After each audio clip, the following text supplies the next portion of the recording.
नमस्कार। Prime times टेलिभिजनको नियमित प्रस्तुति निषेधाज्ञा कहिलेसम्मको आजको बसाइमा फेरि पनि हामी उपस्थित भइसकेका छौँ। दर्शकहरू, देश थप्पको अवस्थामा छ। लगभग देशैभर निषेधाज्ञा जारी गरिसकिएको छ। कोरोना सङ्क्रमणको अवस्था निकै भयावह त छ नै, सकारात्मक कुराहरू पनि आइरहेका छन्। हिजोको तथ्याङ्क मात्रै हेर्ने हो भने सङ्क्रमित भन्दा निको हुनेको सङ्ख्या बढी देखिन्छ काठमाडौँ उपत्यका लगायत विभिन्न स्थानको हकमा। हामी कोरोनाबाट कसरी सचेत बन्ने, कसरी सचेतता अपनाउने, अस्पताल पुग्नै पर्ने अवस्था आयो भने के कस्ता विधि अपनाउने, कसरी कोरोनाबाट बच्न सकिन्छ, यी लगायत विविध विषयमा कुराकानी गर्नका लागि हामीसँग नेपाल चिकित्सक सङ्घका पूर्व अध्यक्ष तथा नेपाल क्यान्सर सेन्टरका कन्सल्टेन्ट डाक्टर अञ्जनी कुमार झा हुनुहुन्छ। डाक्टर साहब, यहाँलाई स्वागत छ।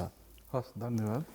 यो मैले प्रारम्भमै भने कोभिडको जुन यो विकराल अवस्था छ, यसबाट हामी कसरी बच्ने डाक्टर साहब? सर्वप्रथम म काठमाडौँ क्यान्सर सेन्टरमा कार्यरत हो र अहिले वास्तवमा हाम्रो जीवनमा यो प्रलयकै अवस्था छ।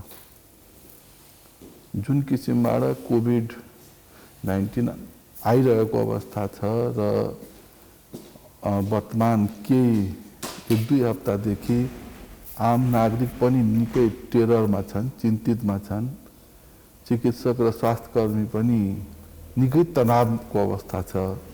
यसलाई हामीले सोझो भाषामा बुझ्दा यो प्रलय नै हो र यसबाट जोगिनलाई हामी सबै हातेमालो गरेनौँ भने हामी ठुलो क्षति हामी भोग्न पर्नेछ। घर घरमा मान्छे तनावमा छन्। त्यसले गर्दाखेरि यसलाई जुन किसिमबाट सहज रूपमा हामीले सुरुमा लियौँ, जसको फल आज यो नराम्रो हामीले भोग्न परेको छ। जुन सिरियसनेस, जुन गम्भीरता हुनुपर्ने थियो त्यो नभएर यो आउँछन् जान्छन्, हाच्छिउँ गरेर उड्छ।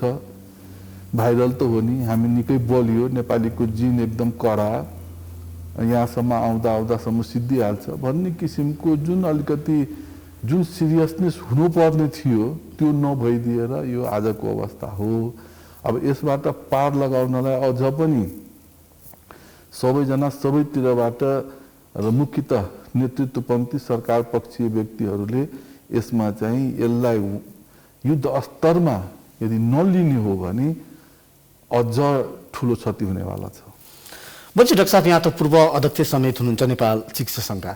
चिकित्सक सङ्घले नि खासै केही पहल त गरेन नि त। यो बिचमा गर्नुपर्ने जति थियो सरकार त चुक्यो होइन। किनकि जसै प्रारम्भमा जसरी बाँकेमा जुन भयावह स्थिति देखियो, त्यही बेला यदि हामीले केही पहल गर्न सकेको भए त्यहाँ चिकित्सक सङ्क्रमित भएर पनि औषधि गर्नु भन्न उहाँहरू निरन्तर खटिरहनु पर्ने अवस्था आयो। सङ्घले पनि त कुनै पहल गर्न सकेन नि, होइन र? अब अहिले यसलाई दोषारोपण नगरौँ। अहिलेसम्म जो हामी बाँकी छौँ र जुन किसिमबाट हामीले अहिलेसम्म आम नागरिकको ज्यान जोगाइराखेका हो त्यो चिकित्सक र स्वास्थ्यकर्मी नै हो। र चिकित्सक सङ्घ भनेको चिकित्सकहरूको सङ्गठन त हो नि। त्यसले गर्दाखेरि चिकित्सक सङ्घले आफ्नो सबै चिकित्सकलाई जुन किसिमबाट मोटिभेट गरेको छ, जुन किसिमबाट अनलाइन कोर्सहरू अपनाएको छ, चिकित्सक सङ्घले त अहिले रेड अलर्ट नै गर्नुपर्छ भन्ने किसिमको पनि आइसकेको अवस्थाले चिकित्सक सङ्घले गर्नुपर्ने भनेको आफ्नो चिकित्सकको मनोबल उच्च राख्ने, चिकित्सकहरूलाई अनुशासित र मर्यादित भएर तदारुकताका साथ बिरामीको सेवामा लाग्ने। इभेन कि कति ठाउँमा हातपात हुँदा पनि, नेपालगञ्जदेखि लिएर अरू ठाउँमा हातपात हुँदाखेरि पनि चिकित्सक सङ्घले बडो यसलाई न्युट्रलाइज गरेर अगाडि बढेको अवस्था छ। त्यसैले चिकित्सक सङ्घ अथवा आम नागरिक अथवा यहाँका जनस्वास्थ्यका विज्ञहरूले नबोलेको होइन। सबैजनाले बोलेकै हुन्। जनस्वास्थ्यका विज्ञहरूले पनि पहिलो लहर आउँदाखेरि पनि दोस्रो लहर पनि आउँछ भन्ने कुरा भनेकै हो। तर के छ भने तपाईँ हामी आज यो यसमा टिभीमा कुराकानी गर्दैछौँ भने हामी कुरो गर्ने हो र एउटा इम्प्लिमेन्ट गर्ने त राज्यले हो, इम्प्लिमेन्ट गर्ने राज्यले हो, किनभने आफ्नो सबै अङ्गलाई परिचालन गर्न सक्ने हैसियत जोसँग छ त्यसैले गर्नुपर्छ। त्यसैले अरूले गरेनन्, सबैले गर्दै पनि देखिने कुरा, यसबाट पार लगाउने कुरो चाहिँ वास्तवमा स्वास्थ्य मन्त्रालयकै नेतृत्व, नेपाल सरकारकै आदेश सबैले मान्ने हो, चाहे सेना होस्, चाहे प्रहरी होस्, चाहे कस्टम होस्, चाहे जोसुकै होस्। त्यसले गर्दाखेरि यहाँ मिडियाले बोलेन अथवा चिकित्सक सङ्घले बोलेन अथवा डाक्टरले बोलेन भन्ने कुरो चाहिँ होइन। यो चाहिँ के भनेदेखि सबैले बोलेकै हो र बोल्दै पनि इम्प्लिमेन्ट गर्ने ठाउँबाट हुनुपर्ने जुन कुरो हो त्यसमा चाहिँ वास्तवमा कमी। जस्तो म एउटा इक्जाम्पल दिन्छु तपाईँलाई। म योभन्दा पहिले अनुसन्धान परिषदको अध्यक्ष पनि थिएँ। आज 1 वर्ष अगाडि नै भ्याक्सिनहरूको कुरा आएको, Australian vaccine, Chinese vaccine, Korean vaccine अनुसन्धानको लागि अगाडि आएकै थियो। तर त्यसको निर्णय गर्ने अहिलेको अवस्थामा सम्पूर्ण निर्णय के अरे स्वास्थ्य मन्त्रालयले गर्ने, त्यसपछि हाम्रो रक्षा मन्त्रीको उसमा जुन सिसिएम त्यसले गर्ने, यो डिसिजन कसले गर्ने भन्ने कुराकै गर्दा हामीले डिसिजन नै गर्न सकेन र अनुसन्धान परिषद पछाडि पढेको। कि डिसिजन गर्ने निकायले सबै अधिकार लिदिएपछि डिसिजन कसरी गर्ने हो? नभए अहिलेको अवस्थामा यसबाट पार लगाउने राष्ट्रिय र अन्तर्राष्ट्रिय रूपमा प्र्याक्टिस पनि गइसकेको के हो भने खोप। जबसम्म भ्याक्सिनेसन आज अमेरिकामा होस्, चाहे इङ्ल्यान्डमा होस् या अरू कन्ट्रीमा होस्, यत्र तत्र सर्वत्र भ्याक्सिनेसन गर्यो, त्यसले गर्दाखेरि अहिलेको परिस्थिति कन्ट्रोल भएको छ। हामी कहाँ भ्याक्सिनमा जुन किसिमबाट गम्भीरता हुनुपर्ने हो आयो, इन्डियाबाट केही भ्याक्सिन आयो, चाइनाबाट भ्याक्सिन आयो, केही व्यक्तिले लगाए, केही लाखमा गयो, त्यसपछि कहाँबाट किन्नु पर्ने हो, किन्ने कुरामा हामी अन्य अरू लफडामा लागिगयौँ। जस्तो कि यो भ्याक्सिन किन्ने कुरामा चाहिँ केही समय अगाडि तपाईँहरूको मिडियाबाट सुनेको के कुन व्यापारी वैद्य ग्रुपले के अरे कति पर्सेन्टेज 10% ग्रुपले चाहिँ 10% कोभिसिल्डमा होइन। पहिले त भ्याक्सिन ल्याउन दिनुपर्छ नि, त्यसपछि त जाँच पडताल गर्ने, खोपको कति भ्रष्टाचार भयो के भयो त्यो कुराहरू त सेकेन्डरी हुने थियो। अहिले पनि के बिरा जसले ल्याउन सक्छ त्यसलाई ल्याउन दिने हो। हिजो मैले सुन्दै थिएँ यहाँ किनेर त भात पनि मान्छे खाएकै छन्, अरू कुराहरू पनि खर्च गरेकै छन्, हस्पिटलमा गएर लाखौँको बिल बुझाएकै छन्। बरु फ्रीमा नदिए भने पनि किनेर भए पनि 1000-2000 पर्छ पनि किन्नलाई पनि एभाइलेबल गराइदिन सक्नु पर्यो। मेकानिजमले गभर्मेन्टले कसलाई कति पैसा पर्छ त्यसको एउटा मोनिटरिङ त गर्ने हो। तर त्यही किचकिच गरेर भ्याक्सिनै नआउनु भनेको दुर्भाग्य भएको हो। अहिले पनि उनीहरूले त भने यसको प्रभावकारितामाथि पनि त प्रश्न उठेको छ नि डाक्टर साहब। भ्याक्सिन लगाएका, 2 डोज लगाएका कोही भनौँ न पेसेन्टलाई पनि कोभिड पोजिटिभ देखेर मृत्युवरणसम्मको अवस्था आछ। विशेष गरी 1 डोज लगाएर 2 डोज नलाएकाहरूलाई पनि निकै, जसरी हामीले कुरा गर्दाखेरि भ्याक्सिनेसन भइसकेपछि त्यति गाह्रो हुँदैन, सहज हुन्छ भनिरहँदा अहिले पनि 1 डोज भ्याक्सिन लगाएका थुप्रै सङ्क्रमितहरू अस्पतालको शय्यामा छटपटाइरहेका छन् नि त। ठिक हो, यो निकै प्राविधिक कुरा हो। यो कुरा पनि सत्य हो। यो कोभिड-19 को बारेमा साइन्टिस्टले, विज्ञानले, अनुसन्धानकर्ताहरूले एउटा कन्सेन्सस बनाएर यो गरेर यही नै हुन्छ भनेर भनिसक्ने अवस्था मेच्योर भएको त छैन। तर अहिलेसम्मको परिस्थितिले के देखिएको छ भनेदेखि भ्याक्सिन लगाएको व्यक्तिहरूमा यदि भयो भने पनि त्यो त्यति सिरियस अवस्था भएको छैन। उसलाई जुन किसिमको साइन र सिम्टममा जुन सिरियसनेस आउनु पर्ने हो त्यो नलगाएको भन्दा लगाएको मान्छेमा कम देखिएको छ। त्यसले गर्दाखेरि हामीसँग भ्याक्सिनको विकल्प छैन। भ्याक्सिन जहाँ फ्रीमा दिनु पर्यो, जोसँग चाहिँ के भन्छ पैसाको समस्या छ, तर जसले किन्न सक्छ त्यसलाई किन्न सक्ने वातावरण गएर जुन व्यापारीले जहाँबाट ल्याउँछ त्यसलाई ल्याउन दिनु पर्यो। उसको हिसाब किताब उसले के कति बदमासी गरेछ त्यसलाई मोनिटरिङ गर्न पर्यो। अहिले सक्यो, अहिले रोक्ने नभए त हिसाब किताब त हुँदै गर्छ नि। पहिले त मान्छेको ज्यान जोगाउन सक्नु पर्यो कि त ती व्यापारीहरूलाई बोलाएर भाइ कति लिन्छस्, के लिन्छस्, कसरी गर्छस्, त गफै हो कि ल्याउन सक्छस्। अस्तिको मिडियामा सुन्दाखेरि त हामी ल्याउन सक्छौँ भन्ने जस्तो कुरा गर्थ्यो। पहिले पनि हामीले गरेको भन्थ्यो। अब यो सरकारले ल्याएको हो कि उनीहरूको बिचमा मिडिएटर भएर आएको, यी सब कुराहरू तफसिलका हुन्। तर जबसम्म खोप आउँदैन तबसम्म यसको कुनै उपाय नै छैन। अब चाहिँ यो प्रलयको बेलामा हामीले एक अर्कालाई दोषारोपण गर्नुभन्दा पनि ज्यान जोगाउनतिर हामी लाग्न पर्छ। होइन भनेदेखि यसको जुन किसिमको तयारी हुन पर्थ्यो त्यो तयारी नेतृत्व पङ्क्तिले नगरिदिएर नै यो भोगेको हो हामी। डाक्टर साहब छ नि यो भन्न यो कोरोना सङ्क्रमण भन्ने बित्तिकै विशेष गरी दीर्घ रोगीहरू होइन, कुनै न कुनै रोगको नियमित रूपमा औषधि सेवन गरेकाहरू जसको इम्युनिटी पावर कमजोर छ उहाँहरूलाई बढी मात्रामा च्याप्छ भन्ने कुरा पनि छ यतातिर। भनेपछि यहाँ त भन्न आफै कन्सल्टेन्टको रूपमा पनि क्यान्सर सेन्टरमा जसरी बसिरहनु भएको छ त्यहाँ चाहिँ कोभिडका बिरामी र भनौँ न क्यान्सरसँग लडिरहेका बिरामीहरू के कसरी व्यवस्थापन भइरहेछ, कसरी उपचार भइरहेछ, उहाँहरूमा सङ्क्रमण दर कस्तो छ होइन, पार्ने असर कस्तो छ, अलिकति यो बारेमा पनि जानकारी। यसको हेर्नुहोस्, यसको असर त अहिले चिकित्सकको मनोबलमा, अस्पतालहरूको अवस्थामा र पक्कै पनि दीर्घरोगी जुन क्यान्सरका रोगीहरू छन् या अरू जुन रोगीहरू छन् त्यसमाथि यसको प्रत्यक्ष असर परिरहेको अवस्था चाहिँ वर्तमान परिसक्यो। म काठमाडौँ क्यान्सर सेन्टरमा काम गर्छु। हिजो पनि अस्ति हामीले 25 जना बिरामीको टेस्ट गर्दाखेरि 3 जना पोजिटिभ आए, स्टाफहरू पोजिटिभ आएछ।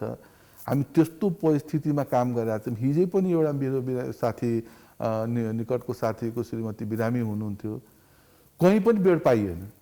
अब यहाँका जिम्मेवार व्यक्तिहरूले हस्पिटलमा बेडको अभावै छैन भन्नुहुन्छ। मैले हिजो के भन्छ यहाँका ठुला अस्पतालदेखि टिचिङ अस्पताल, वीर अस्पताल, स्टार, ग्रान्डी कहाँ सोधिनँ। ओम हस्पिटलमा केही पार्न लागेन, डाक्टर आनन्द श्रेष्ठ हुनुहुन्छ, उहाँलाई फोन गरेपछि हुन्छ के उपाय गरौँला भनेर भन्नुभएको थियो। पछि घरमै कन्सन्ट्रेटर राखेर त्यो बिरामीलाई अहिलेसम्म म्यानेज गरिएको अवस्था छ। हामी काठमाडौँ क्यान्सर सेन्टरमा नै भए पनि अब 2-4वटा बेड छुट्याएर गरौँ कि भन्ने पनि सोच बनाएर हामी लग्नुपर्छ भन्ने तर हो। तर कस्तो हुँदो रहेछ भने कोभिडको बेलामीलाई जुन ब्याकअप चाहियो त्यो एउटा अब त्यहाँ क्यान्सरको बिरामी पनि राख्ने, कोभिडको बिरामी राख्दाखेरि क्यान्सरको बिरामीले अप्ठ्यारो पर्छ भनेर हामीले हातखुट्टा बाँधेर बसेको अवस्था छ। त दिनै यो पीडा छ। त्यति मात्र होइन, हस्पिटलमा बिरामी त हेर्नु नै छ। डाक्टरको त अब यहाँनिर यसबाट मनोवैज्ञानिक प्रभाव पर्नेवाला छ। डाक्टर साहब, हामी हाम्रो यो कार्यक्रममा बढीभन्दा बढी दर्शकहरूसँग प्रत्यक्ष रूपमा जोड्ने प्रयास गर्नेछौँ र कोही दर्शक हामीसँग आइसक्नु भएको छ। यहाँलाई स्वागत छ प्राइम टेलिभिजनमा। नमस्कार हजुर, कहाँबाट को बोल्दै हुनुहुन्छ? म सानोथिमीबाट केशव ढुङ्गा बोलेको सर। केशवजी, यहाँको जिज्ञासा डाक्टर साहबसँग राख्नुहोस् है। हेलो डाक्टर साहब, नमस्कार। नमस्कार डाक्टर साहब, मलाई चाहिँ अब गत 2-3 दिनदेखि चाहिँ जिउ दुख्ने, टाउको दुख्ने अनि नाक बन्द भएको जस्तो हुन्छ होइन सर? हो। अब यो कोरोनाको लक्षण हो कि के हो? अब हस्पिटल गयौँ भने यस्तो बेला अब लकडाउन पनि छ, हस्पिटल जान फेरि पनि अब उता पाइँदैन भन्छ। अब हामी यो सङ्क्रमण कालमा चाहिँ कसरी बच्न सकिन्छ सर? होइन, ठिकै छ। तपाईँको जुन समस्या अहिले भन्नुभयो, जिउ दुख्ने, टाउको दुख्ने, नाक बन्द हुने, हुन त यो भाइरलकै सिम्टम हुनसक्छ। त अहिले हामीले यो अरू भाइरल हो कि कोभिड हो यो चाहिँ छुट्याउनु पर्ने भएको हुनाले तपाईँले सर्वप्रथम आफूलाई पिसिआर टेस्ट त गर्नै पर्छ।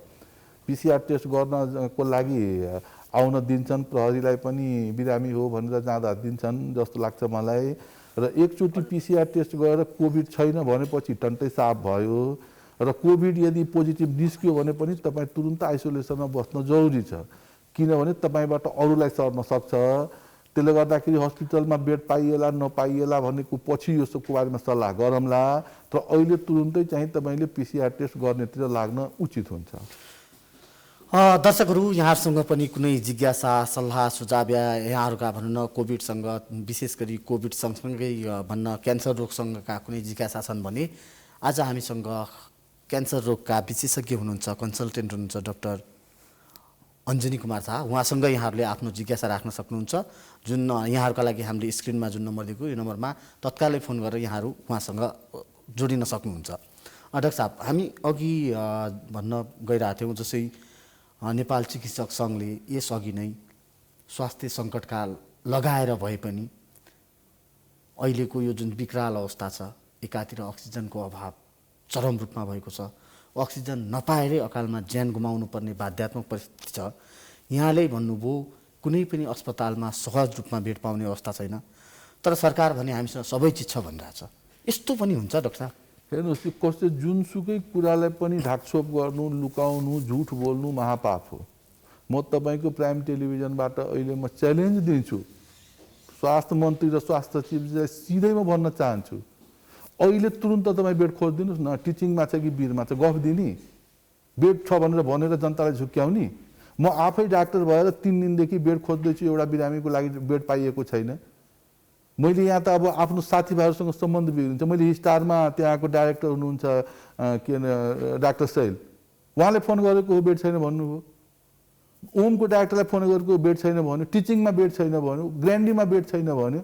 कहीँ बेड छैन, कसैले अक्सिजन बिरामीले लिन मानिराखेका छैन, अक्सिजन छैन, हामी नयाँ बिरामी भर्ना गर्दैनौँ भनेर हस्पिटलहरूले भन्दै छन्। अनि जिम्मेवार व्यक्तिहरूले बेडको समस्या छैन भनेर यसरी चाहिँ यही कारणले गर्दाखेरि हामी यस्तो अप्ठ्यारोमा परेको हो। त्यसले गर्दाखेरि अहिले अक्सिजनको हाहाकार छ। काठमाडौँमा बेड सेट कहीँ पनि छैनन्। आइसियु र भेन्टिलेटरको त कल्पनै नगर्नुहोस्। त्यति मात्र होइन, यही गर्दा यहाँ डाक्टरहरूको आफै डिप्रेसनमा गइसकेको अवस्था छ। मै भन्छु यहाँ घरमा समस्या भइसक्यो। हिजो नि मेरै साथी छ, उसको घरमा गएपछि विद्रोहको अवस्था छ। मेरै श्रीमतीले मलाई नि भन्छ, किन गएको, कहाँ गएको, सबले मार्ने उपाय गर्यो कि क्या, कोभिड लिएर आएको हुन पनि हो, उसको साइकोलोजी हो, उसको घर परिवारप्रति माया हुनु स्वाभाविकै कुरो हो। तर आफ्नो पनि मोरल छ, नैतिकता छ, बिरामीलाई छोड्न पनि सकिँदैन, जे होला। अब यस्तो अवस्थाबाट अहिले कोभिडको उपचारको सँगसँगै यहाँका चिकित्सक र स्वास्थ्यकर्मी र आम नागरिकमा अब मनोवैज्ञानिक प्रब्लम हुनेवाला छ। त्यसले गर्दाखेरि यसलाई हामीले जे यथार्थ स्थिति छ, काठमाडौँमा बेड पाइँदैन भने पाइँदैन भन्न पर्यो, मान्छेले विकल्प खोज्छ। होइन भनेदेखि हस्पिटल, मै आफ्नो साथीलाई कन्सन्ट्रेटर किन्न लगाएर घरमा 2 लिटरमा अक्सिजन राखेका छौँ, बिरामीलाई राखिराखेका छ। अहिले पनि अस्ति पनि मैले सोचे खाली सिलिन्डर ल्याएर के गर्ने हो, बहु कन्सन्ट्रेटरै ल्याइदिएको भए हुन्थ्यो। 20,000 कन्सन्ट्रेटर यदि पाएको भए, चाइनाबाट ल्याएको भए, कमसेकम 20,000 परिवारलाई शान्ति त हुन्थ्यो। किनभने हस्पिटल भर्ना हुने अब पेसेन्ट त कम हुन्छन्। अहिले त यस्तो भयावह र भयङ्कर स्थिति भएको छ कि बिरामीलाई अलिकति पनि रुगाखोकी लाग्यो, ज्वरो लाग्यो भनेदेखि बेडै खोज्न थाल्छन्।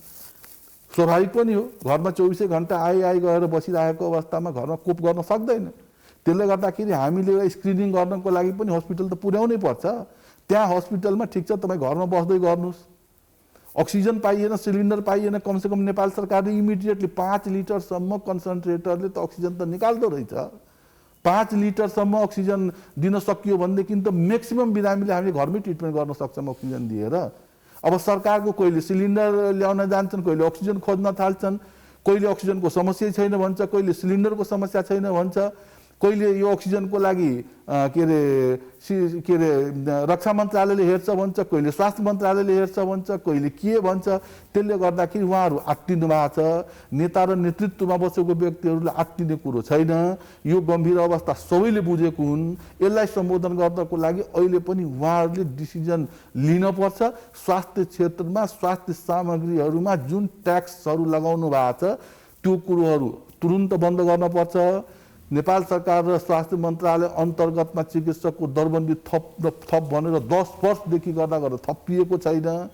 4% भन्दा बढी बजेट दिन कहिले मानेकै। डाक्टर साहब, यो प्रश्न फेरि पनि जोड्छु, कोही कलर आइसक्नु भएको छ। यहाँलाई स्वागत छ प्राइम टेलिभिजनमा। कहाँबाट को बोल्दै हुनुहुन्छ? गणेश श्रेष्ठ बोल्दैछु। गणेशजी, हामीसँग डाक्टर अञ्जनी कुमार झा हुनुहुन्छ, यहाँको जिज्ञासा सिधै राख्नुहोस् है।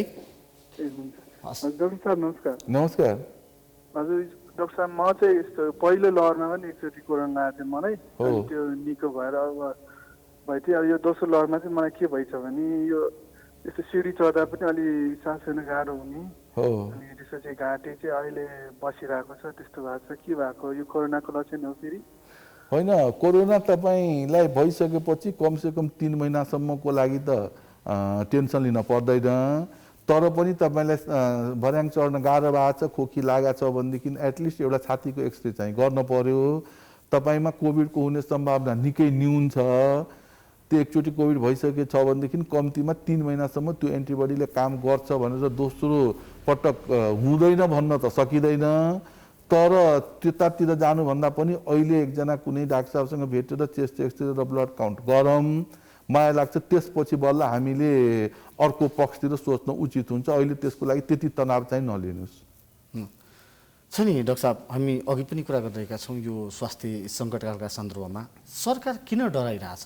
एकातिर तथ्याङ्क गलत दिन्छ यहाँले भने जसै, अर्कोतिर यो बेला त सबै एकजुट भएर सबै हातेमालो गरेर यहाँले भने जस्तो जो दिनरात आफ्नो ज्यानको प्रवाह नगरी फ्रन्टलाइनमा खटिनु भएको छ उहाँहरूलाई भन्न उत्साहित हुने खालका योजनाहरू अघि सारेर सरकार अघि बढ्नुपर्ने होइन डाक्टर साहब? होइन, किन अब $4 पाउने भ्याक्सिन $6 ल्यायो भनेर त्यसैमा किचकिच भयो होइन।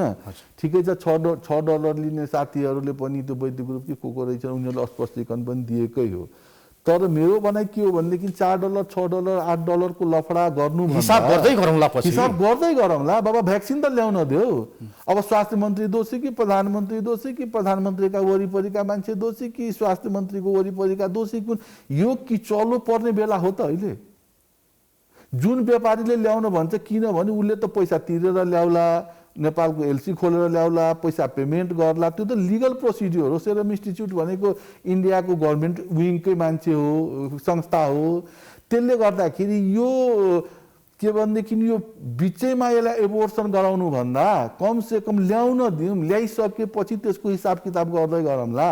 नभएदेखि कमसेकम त्यो चाइनिजको आएको भ्याक्सिनलाई ल्याउन दिउँ, इन्डिया के अरे रसियन भ्याक्सिन ल्याउन दिउँ। या पहिले नै यो पैसाको कुरा हाम्रो समाजमा जे गर्दाखेरि पनि यसले घुसै खाएको होला, कमिसनै खाएको होला, आर्थिक पार्ट जुन छ नि यसले गर्दाखेरि डिसिजन गर्न सक्ने मान्छेहरूले यसलाई इमिडिएट डिसिजन गरिदिएर पहिले जनतालाई राहत दिउँ, त्यसपछि चाहिँ हिसाब किताब गर्ने वातावरण बन्यो भने र भ्याक्सिन आयो भने ज्यान जोगिन्छ। पहिलो कुरो सर्ट टर्म सोचमा तपाईँको अहिले कुनै पनि हालतमा हामीले जहाँबाट पाए पनि भ्याक्सिन किन्न लाउनुपर्छ।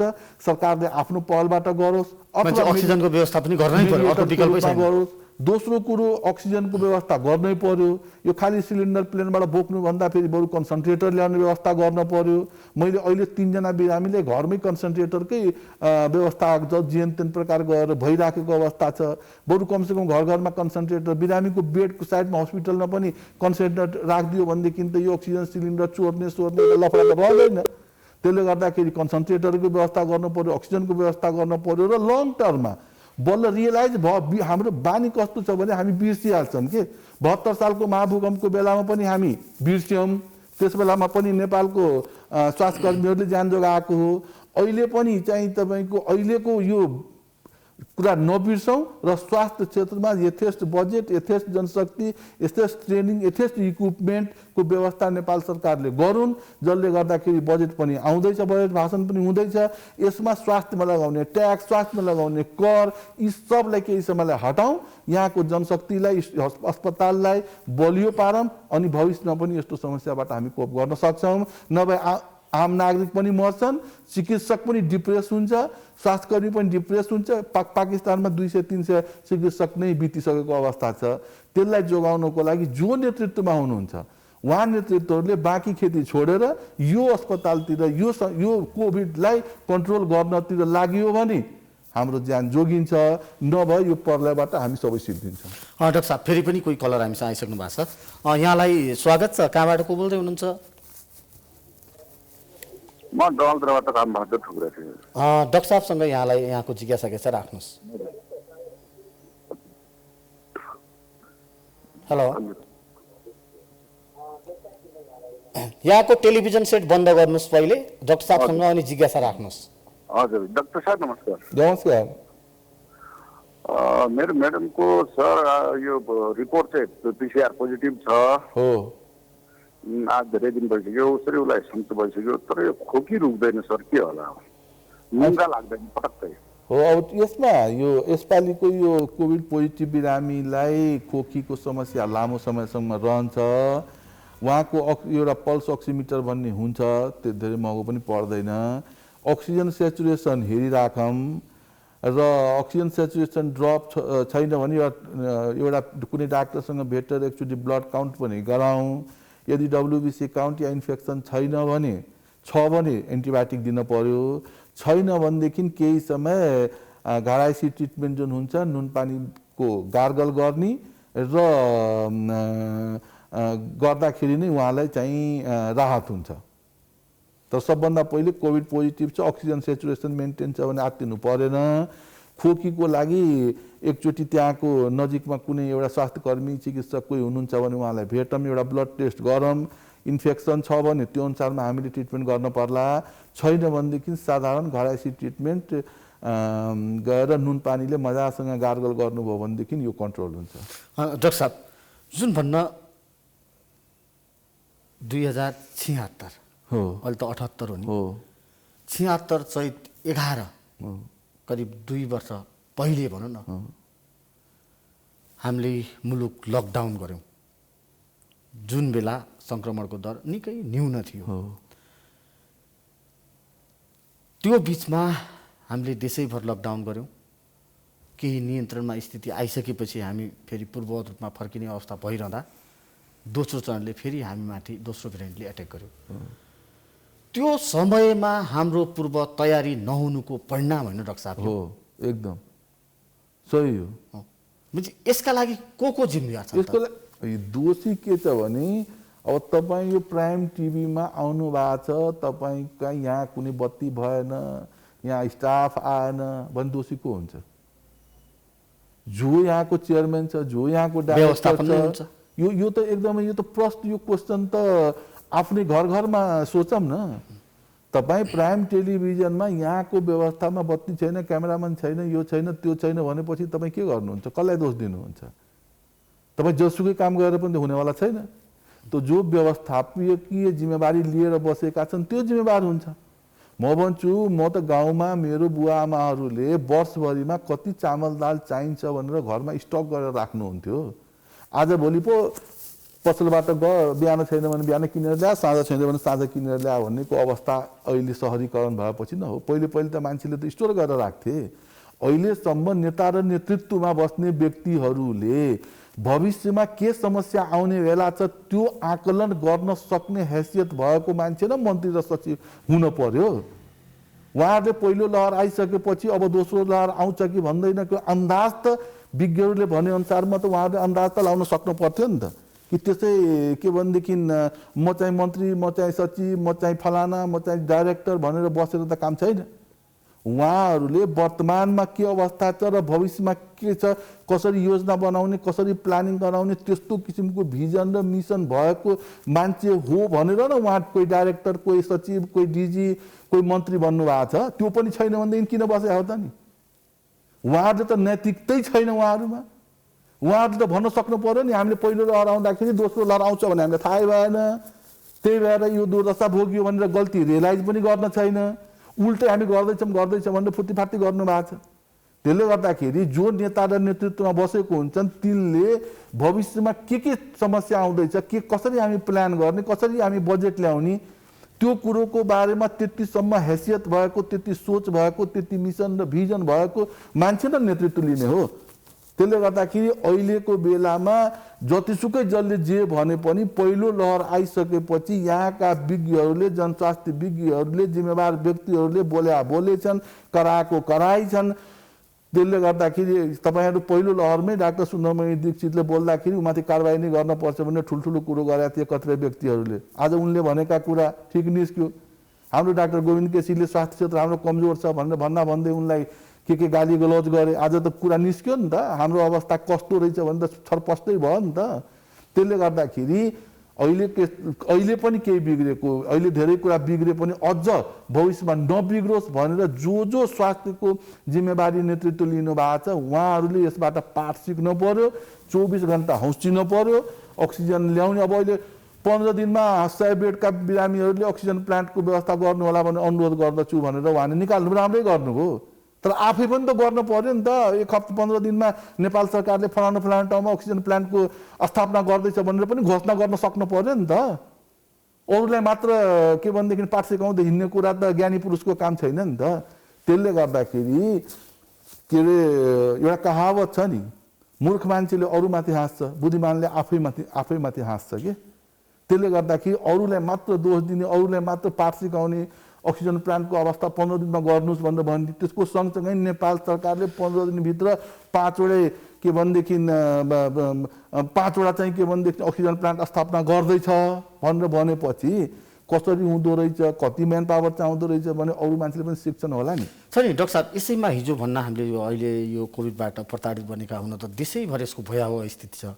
त्यसमध्ये नै सुदूरपश्चिम प्रदेश र बाँके यो दुईटा जिल्ला निकै भयावह अवस्थाबाट गुज्रिरहेको छ लामो समयदेखि। हिजो मात्रै हामीले सुदूरपश्चिम प्रदेशका सामाजिक विकास मन्त्रीसँग कुराकानी गरेका थियौँ। उहाँले के भन्नुहुन्छ, हामीले टेन्डर पनि आह्वान गऱ्यौँ, कोही टेन्डरै बिड गर्न आउँदैन अक्सिजनका लागि, अनि हामीले कसरी बिरामी बचाउने हो। अनि यो दोष कसको? अनि उहाँ किन मन्त्री भएर बसिरहेका त? मैले यहाँलाई यही होइन, म भन्छु कि तपाईँ आफैसँग दिनु न। तपाईँलाई यहाँको मान्छेले इन्टरभ्यू लिन जाऊ भनेपछि तपाईँले त के भन्नुहुन्छ? मलाई लाइट चाहियो, मलाई क्यामेराम्यान चाहियो, अडियो चाहियो, भिडियो चाहियो भन्नुहुन्छ कि भन्नुहुन्न? त्यो व्यवस्था गर्ने काम कसको हो? यहाँका जुन चेयरम्यान कोही हुनुहुन्छ, यो म गर्न सक्दैन तपाईँ गर्नुहोस् भनेर पाउन सक्नुहुन्छ? यहाँको देशका जिम्मेवार व्यक्तिले, मन्त्रीले, सचिवले, प्रधानमन्त्रीले मैले टेन्डर गरेँ, कोही आउँदै आएर रोइ कराइ गर्ने बेला हो? यस्तो हुत्ती नभएका मान्छेहरू नेतृत्व लिएर बस्न मिल्छ? त्यसले गर्दाखेरि जो मन्त्री, जो सचिव, जो लिनुभएको छ, मैले टेन्डर गरेँ मान्छे आएन, मैले मान्छे खोजे यस्तो हुत्ती नभएकाहरू नेतृत्वमा बस्नु हुँदैन। उहाँहरूले त गर्न गएर बसे भइहाल्यो नि त। केही गर्न नसक्ने मान्छे किन नेतृत्व दिनु पर्यो? हाम्रो ज्यानलाई किन जोखिममा राख्नु पर्यो? त्यसले गर्दाखेरि यस्तो प्रश्नको तपाईँ स्वयं नै भन्नु न। यो कुनै जिम्मेवार व्यक्तिले बसेर रुने कराउने हो र भने? रोए कराएको मान्छेको आँसु पुस्ने काम जुन नेता र नेतृत्व हो, ऊ आफै रुन थालेपछि यस्तो नेतृत्व, यस्तो कमान्डर इन चिफ राखेर यो लडाइँ जितिन्छ भन्ने जस्तो लाग्छ तपाईँलाई? डाक्टर साहब, फेरि पनि कोही कलर हामीसँग जोडिसक्नु भएको छ। यहाँलाई स्वागत छ प्राइम टेलिभिजनमा। मैले एउटा कुरा सोध्न खोजेको, कसलाई सोध्नु? हामीसँग डाक्टर अञ्जनी कुमार झा हुनुहुन्छ, यहाँले सोध्न सक्नुहुन्छ। अनि उहाँलाई सोध्नु कि तपाईँलाई सोध्नु? होइन, उहाँलाई सोध्नुहोस् न। खै त उहाँ कसरी कन्ट्याक्ट हुन्छ? तपाईँ कुरा गर्नुहोस्। तपाईँ प्रत्यक्ष रूपमा जोडिसक्नु भएको छ, तपाईँ यहाँको जिज्ञासा राख्न सक्नुहुन्छ। ए, कसरी कन्ट्याक्ट हुन्छ तपाईँ? तपाईँ बोल्नुहोस्, तपाईँको जिज्ञासा के छ राख्नुहोस्। अनि उहाँसँग खोइ हल्लो नगरिकन कसरी राख्नु? हजुर, म सुन्दैछु। डाक्टर साहब सुनिरहनु भएको छ, हामीसँग स्टुडियोमा प्रत्यक्ष रूपमा हुनुहुन्छ, तपाईँले आफ्नो जिज्ञासा राख्नुहोस्। ए, मेरो चाहिँ एज 80 हो, 80 उमेर भयो कि। हजुर। अनि यो भ्याक्सिन लाउनु हुन्छ कि हुँदैन? मैले हुन्छ। हजुरले रगत पातलो के रगत पातलो गर्नलाई हजुर त्यो औषधि खाइरहेको छु।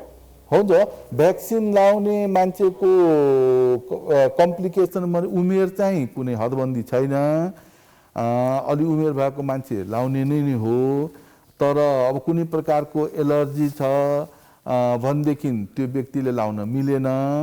त्यसले गर्दाखेरि हजुरले कुन कुन औषधि खानु भएको छ त्यो एकचोटि भ्याक्सिन लगाउने सेन्टरमा गयो भने त्यो अब हजुरको उमेर 80 भएको हुनाले उमेर छेकबार छैन।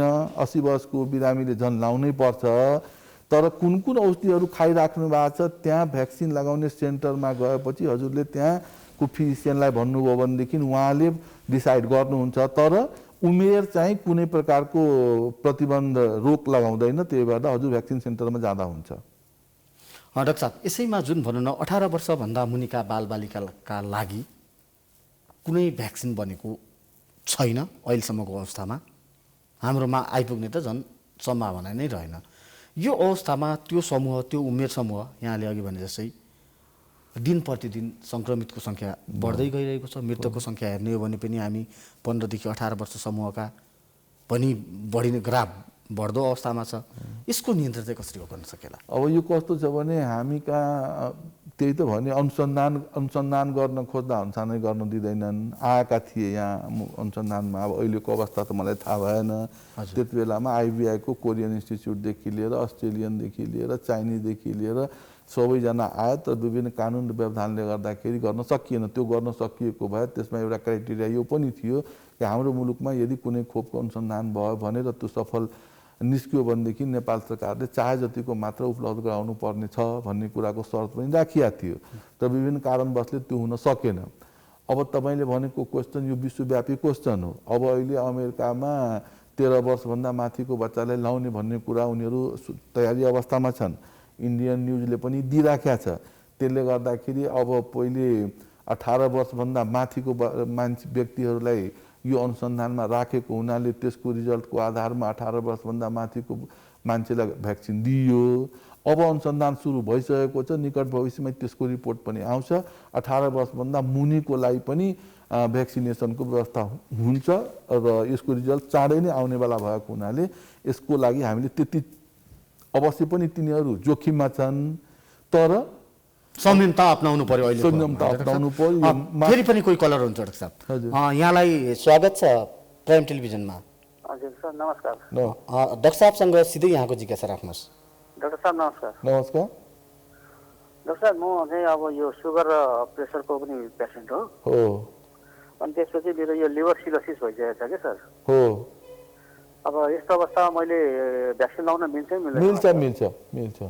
सिरोसिस भइसकेकोले भ्याक्सिन लगाउन मिल्छ। यो सुगर र प्रेसर भएको मान्छेलाई झन् लाउनै पर्छ। त्यसले गर्दाखेरि तपाईँलाई लगाउनमा, भ्याक्सिन लगाउनमा कुनै आपत्ति छैन। तपाईँ खोप सेन्टरमा जानुहोस्, भ्याक्सिन लिन प्रयास गर्नुहोस्। पछि त्यो जुन लेभल छ नि डाक्टर साहब, सुगर प्रेसरको, सुगरको त लेभल हुन्छ, यति लेभल भयो भने यो भयो भने भन्ने अवस्था छ नि, त्यो अवस्थामा चाहिँ के गर्ने? होइन, सुगर र ब्लड प्रेसर भनेको आजको आजै हुने कुरा होइन। पक्कै पनि सुगर र ब्लड प्रेसरको औषधि खाइराख्नु भएको होला, त्यसको कन्ट्रोल गर्ने औषधिहरू छुट्टै हुन्छन्। हजुर। त्यसले गर्दाखेरि त्यसले कुनै साइड इफेक्ट नगर्ने बुझ्नु पर्यो। त्यो औषधि, अब सुगरको औषधि नखाएर सुगर कन्ट्रोल गर्नु पर्यो, ब्लड प्रेसर कम गर्नु पर्यो, त्यसको लागि औषधि खानु पर्यो। त्यो औषधिको सँगसँगै खोप पनि लाउनु पर्यो। फेरि पनि कोही जोडिसक्नु भएको छ। यहाँलाई स्वागत छ। हेलो नमस्कार। हजुर, कहाँबाट को बोल्दै हुनुहुन्छ? म कोबुलडोलबाट प्रदीप अमाती बोल्दैछु। प्रदीप सर, हामीसँग डाक्टर अञ्जनी कुमार झा हुनुहुन्छ। डाक्टर साहबसँग यहाँको जिज्ञासा राख्नुहोस् है। हजुर सर नमस्कार। नमस्कार। मलाई चाहिँ नि हजुर अलिअलि खोकी लाएर, अलिक घाँटी खसखस गरेर खोकी लाएर ज्वरो आएर मैले कोभिड टेस्ट गरेँ होइन। कोभिड टेस्ट गर्दाखेरि पोजिटिभै देखियो। पोजिटिभ देखेपछि हुन्छ, त्यसको चाहिँ नि रेन्ज चाहिँ नि 27, 25, 25.3 थियो होइन। र मलाई अहिले चाहिँ नि खास समस्या भनेको अलिकति खोकी चाहिँ नि लागिरहेछ। ज्वरो त कन्ट्रोलमा भयो। खोकी चाहिँ नि अरूको लागि चाहिँ नि के नर्मल चाहिँ नि अब तातो पानी र ऊ खाइरहेको छु मैले। अनि जिन्स कि चाहिँ नि खाइरहेको थिएँ। अस्ति अलिकति समस्या हुँदाखेरि जिन्स कि चाहिँ खाइरहेको थिएँ। र भिटामिन सी, अरू ज्वरो आयो भने चाहिँ नि सिटामोल चाहिँ खाइरहेको थिएँ। तर खोकी चाहिँ नि अलिकति बढी नै आउनु थालेको हो कि जस्तो लाग्यो होइन। हुनाले के गर्न सकिन्छ? स्पेसल औषधि खानुपर्ने हो कि भनेर? होइन, एकदम सही बाटोमै हुनुहुन्छ। तपाईँ आइसोलेसनमा बस्नुहोस् र पानी तातो, मन्द तातो पानी खानुहोस् र सँगसँगै नुन राखेर कुल्ला पनि गर्नुहोस्, गार्गल भन्छौँ। त्यो किनभनेदेखि त्यहाँ त्यो नुन भएपछि, सोडियम भएपछि घाँटीमा जुन इन्फ्लामेसन हुन्छ त्यसलाई कम गर्छ र त्यसले गर्दाखेरि अनि त्यत्तिकै खोकी लागेको छ भनेदेखि खोकीको औषधि र एन्टी इन्फ्लामेटरी औषधि दुईटा चाहिँ खाँदा हुन्छ, त्यसमा कुनै हानि हुँदैन हजुरलाई। डाक्टर साहब, यो हामीले अक्सिजनको प्रसङ्ग अघि कुरा गर्दा गर्दै हामीसँग कोही कलर जोडिनु भएको थियो। यो अहिलेको अक्सिजनको विकल्प चाहिँ हामीले के गर्न सकौँला? किनकि देशभर 22वटा अक्सिजन बन्न अक्सिजन कम्पनीहरू छन्। हामीले तिनलाई कहिल्यै सम्झेनौँ है। केवल सम्झौँ त होइन, मेडिकलको सञ्चालकले, अस्पताल सञ्चालकले सम्झेका होलान्, तथापि अन्यले हामीले तिनलाई कहिल्यै सम्झेनौँ। जब अहिले हामीलाई सङ्कट आयो, हामी भनिरहेको छौँ हामीलाई भनेभन्दा बढी आयात गर, भनेभन्दा बढी देऊ, मलाई चाहियो, यो चाहियो भनिरहँदा यो ब्यालेन्स गर्नका लागि चाहिँ के गर्नु पर्ला? अस्तिसम्म सिलिन्डरको मात्रै कमी भन्थे, अब त अक्सिजनकै निकै अभाव पनि भएको छ। यो प्रश्नको सन्दर्भमा हामी एकछिनमा यहाँसँग भन्न यसको प्रत्युत्तर खोज्नेछौँ। अहिले भने फेरि पनि कोही कलर आइसक्नु भएको छ। यहाँलाई स्वागत छ प्राइम टेलिभिजनमा। हजुर नमस्कार। हजुर, कहाँबाट को बोल्दै हुनुहुन्छ? म कन्हैया बालाजुबाट। हजुर कन्हैया सर, हामीसँग डाक्टर अञ्जनी कुमार झा हुनुहुन्छ। डाक्टर साहबसँग यहाँको जिज्ञासा राख्नुहोस् है। हजुर डाक्टर साहब नमस्कार। नमस्कार। डाक्टर साहब, मलाई एउटा चाहिँ मैले चाहिँ 65 एजको छु म होइन। हो। म चाहिँ यो फर्स्ट चाहिँ नि मैले चाहिँ यो कोभिसिल्ड लगाएँ हो फर्स्ट डोज चाहिँ हो अनि सेकेन्ड डोज चाहिँ यो अब त्यो कोभिसिल्डै लाउनु पर्ने हो कि अथवा यो चाइनिज भ्याक्सिन आइरहेको हुन्छ त्यो लाउनु मिल्छ नमिल्ने मिल्दैन कोभिसिल्ड लाउनेले कोभिसिल्डै लाउनुपर्छ अहिलेसम्मको अनुसन्धानले जे फर्स्ट डोज जुन भ्याक्सिन लगाइएको छ त्यसैको सेकेन्ड डोज लाउनुपर्छ अरू लगाउन मिल्दैन भन्ने कुरा नै अहिलेसम्मको हाम्रो सोच र निर्णय त्यही नै हो मान्छे अहिलेसम्म शोध र अनुसन्धानले देखाएको पनि त्यही नै हो अघिको प्रश्नमा अक्सिजन हेर्नुहोस् तपाईँको प्रश्न एकदमै राम्रो छ पक्कै पनि हामीले अक्सिजन प्लान्ट अक्सिजनको बारेमा जुति ध्यान दिनुपर्ने थियो त्यो आएन हाम्रो स्वभाव पनि पढेकै बेलामा बुझ्ने हो पढेपछि नै सिक्ने हो जाँच आएपछि पढ्ने जुन बानी छ त्यसको यो फल हो अक्सिजनको विकल्प अक्सिजन नै हो अक्सिजनको विकल्प अरू हुनै सक्दैन त्यसले गर्दाखेरि अक्सिजनको विकल्प अक्सिजन नै हो अब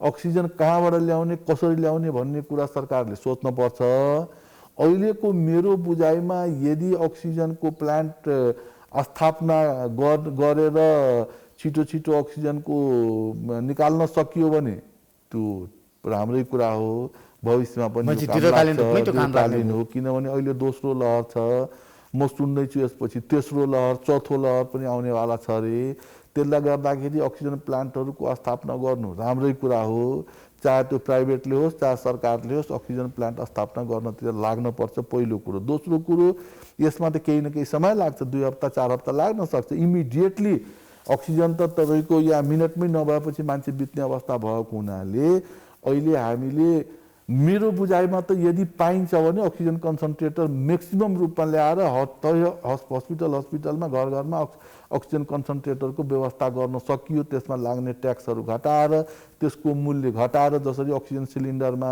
मट्टी तेलमा पेट्रोलमा डिजलमा हामी सब्सिडी गभर्मेन्टले दिएको छ त्यो अनुसारमा दिए भनेदेखि पर मिनटमा 5 लिटरभन्दा कम अक्सिजन चाहिने बिरामीलाई हामीले त्यसैबाट पार लाउन सक्छौँ अब यस्तो पनि कन्सन्ट्रेटर छ जसले गर्दाखेरि एकजनाबाट 2-2वटालाई पनि दिन मिल्ने किसिमबाट इमिडिएट रिलिफ गर्न सकिन्छ त्यस्तै गरेर अब कतैतिरबाट अक्सिजनै ल्याउन सकियो भने त झन् यो कन्सन्ट्रेटरको समस्या पनि रहेन डाक्टर साहब फेरि कोही कलर आइसक्नु भएको छ यहाँलाई हेलो हजुर यहाँलाई स्वागत छ यहाँको जिज्ञासा राख्नुहोस् है हामी कार्यक्रममा अन्तिममा आइसकेका छौँ हजुर नमस्कार हजुर मेरो चाहिँ यो कोरोना लागेको म चाहिँ अब हस्पिटलबाट चाहिँ डिस्चार्ज भएँ डिस्चार्ज भएँ मैले अब यो सेकेन्ड डोजको चाहिँ यो इन्जेक्सन त्यो कोरोनाको लिन्छ कि मिल्दैन कोरोना लागेको 14 दिनपछि चाहिँ भ्याक्सिन लिन मिल्छ भन्ने कुरा अहिले त्यही सोच हो कोरोनाको तपाईँ भइसकेको छ भने डिस्चार्ज भइसक्नुभयो पिसिआर नेगेटिभ भइसक्यो भने 14 दिनपछि लाउन मिल्छ डाक्टर साहब हामी कार्यक्रमको अन्त्यतिर आइसकेका छौँ अन्त्यमा आजको हाम्रो बसाइको निष्कर्ष के रह्यो भनेपछि सरकारले प्रत्येक कुरोमा आम नागरिकलाई ढाँटिरहेछ म उदाहरण दिन चाहन्छु केही दिन पहिले तपाईँलाई अक्सिजन चाहियो भने फलानु नम्बरमा फोन गर्नुहोस् भन्छ त्यो नम्बरमा फोन गर्यो 24 घण्टा इङ्गेज हुन्छ पहिलो कुरो फोनै उठ्दैन एकातिर कहिले अक्सिजनको जिम्मा सिसिएमसीले लिने भन्छ कहिले मन्त्रालयले लिने भन्छ बिरामीलाई अस्पताल ल्याउने कि सिसिएमसी र मन्त्रालय खोज्दै बिरामीको आफन्त जाने भन्छ के सरकार फेलै भयो अब यो मैले भन्दाखेरि अब तपाईँले प्रश्न पनि हेर्नुभयो तपाईँहरू त टेलिभिजनमा मिडियामा काम गर्ने मान्छे यो सिचुएसन हामीले हस्पिटलमा हेर्छौँ म त काठमाडौँ क्यान्सर सेन्टरको हामीले बिरामीको आपत हेरिराखेकै अवस्था छ त्यो दिनदिनै काठमाडौँ क्यान्सर सेन्टरमा आएका बिरामीहरूमा कोभिड निस्किरहेको अवस्था छ कर्मचारीलाई कोभिड निस्किराखेको अवस्था छ आफैलाई पनि जिउ दुख्यो भने कोभिडै हो जस्तो लाग्छ टाउको दुख्यो भने कोभिड नै लाग्छ जस्तो छ घरभित्र गयो भने त्यहाँ पनि तनावै छ त्यसले गर्दाखेरि अहिलेको बेलामा सबैजना हामी विपत्तिमा परेका छौँ यस्तो बेलामा धैर्य हामी सबै राखौँ सरकारले ढाँट्ने कुरा नगरोस् जे छ वास्तविकता जे छ तथ्य कमसेकम काठमाडौँमा हस्पिटलमा बेड छैन भनेर सबै हस्पिटलका सञ्चालकले डाइरेक्टर चेयरम्यानले घोषणा गरिसकेपछि यहाँका जिम्मेवार व्यक्ति मन्त्री प्रधानमन्त्रीले किन ढाँट्न पर्यो भने छैन त बिरामीले अर्को उपाय गर्छ आज कतिपय मुलुकमा फिल्डमै के भनेदेखि टेन्ट राखेर भए पनि अक्सिजनको व्यवस्था गरेका छन् यहाँ पनि त्यो टुडी खेलमा खालि भाषण गर्ने आर्मीको उसमा खालि पेरेड गर्ने त होइन नि त्यही एउटा टेन्ट खसालेर त्यही पनि त कमसेकम टेन्टमै भए पनि त बिरामीले अक्सिजन दिएर त राख्न त सकिने अवस्था त इमर्जेन्सीमा त गर्न सक्छ नि त सेनालाई जिम्मा दिए भइहाल्यो नि। फटाफट टेन्ट बनाउँछन्, त्यही टेन्टमा चाहिँ कमसेकम अहिले अक्सिजन दियो भनेदेखि त बिरामी राहत त हुन्छ। कहाँ जाने भन्दाखेरि टुडी खेलमा जाने भने त हुन्छ नि। त्यो भाषण गर्नलाई मात्र टुडी खेल, त्यो सेनाको त्यो पेरेड गर्नलाई मात्र टुडी खेल राखेर के काम? अहिलेको बेलामा त हजारका हजार चाहिँ त्यहाँ टेन्ट छँदैछ, रेड क्रसदेखि लिएर दुनियाँ छन्। टेन्ट राख्ने, अक्सिजनको सिलिन्डर दिने, जे गर्नुपर्छ युद्ध स्तरमा त्यही भए पनि बिरामीलाई कहाँ जाने भन्दा पनि टुडी खेल जाने, कुनै अस्पतालले लिएन भने त्यहाँ जाने भन्न त सम्मको आँट चाहिँ गर्न सक्नु पर्यो झन् मेरो सोचाइ हो, बुझ हो। त्यसले गर्दाखेरि असत्य बोल्नु भएन, जो वास्तविकता छ जो गर्नु पर्यो। बिरामीलाई ठ्याक्कै त्यहाँ गएपछि म बेड पाउँछु, अक्सिजन पाउँछु भन्ने सम्मको वातावरण नेपाल सरकारले गर्नु पर्यो। तेस्रो कुरो अक्सिजनको व्यवस्था गर्नु पर्यो, प्लान्ट राखेर होस् कि अक्सिजन लिक्विड अक्सिजन ल्याएर होस् कि कन्सन्ट्रेटर ल्याएर होस् कि गर्नु पर्यो। चौथो कुरो इमिडिएटली चाहिँ तपाईँको अब आउने यो बजेट भाषणमा स्वास्थ्य क्षेत्रमा हामीले 10 वर्षदेखि नेपाल चिकित्सक सङ्घले कराउँदै आएको बजेटको व्यवस्था हुनु पर्यो र तपाईँको यो जनशक्तिको व्यवस्था गर्नु पर्यो। हजार होइन, कति पपुलेसनमा डब्लुएचओले रिकमेन्ड गरे अनुसारको पपुलेसन अनुसारमा चिकित्सक र स्वास्थ्यकर्मीको व्यवस्था हुनु पर्यो, अस्पतालको व्यवस्था हुनु पर्यो। यो संविधानमा लेखेका स्वास्थ्य जुन मौलिक अधिकार हो त्यसलाई अक्षरशः पालन गर्नको लागि लेखेका व्यक्तिहरू, मन्त्री, प्रधानमन्त्री, संसदहरूलाई मेरो आग्रह छ कि हाम्रो ज्यान जोगाइदिनुहोस्, हामीलाई पागल हुनबाट बचाइदिनुहोस्। हस् त डाक्टर साहब, यहाँको अमूल्य समय र विचारका लागि यहाँलाई धेरै धेरै धन्यवाद। हस्, धन्यवाद, थ्याङ्क यू। दर्शकहरू, आउनुहुन्थ्यो डाक्टर अञ्जनी कुमार शाह। उहाँसँगको कुराकानी हामीले यहाँहरूलाई राखेनौँ। पक्कै पनि यहाँहरूका जिज्ञासाहरू पनि केही न केही हदसम्म हामीले समाधान गर्ने प्रयास गऱ्यौँ नै। हामी निरन्तर रूपमा तपाईँहरूलाई यसै गरी प्राइम टाइम्स टेलिभिजन मार्फत प्रत्यक्ष रूपमा जोड्ने नै छौँ। अहिलेलाई भने बिदा दिनुहोस्, नमस्कार।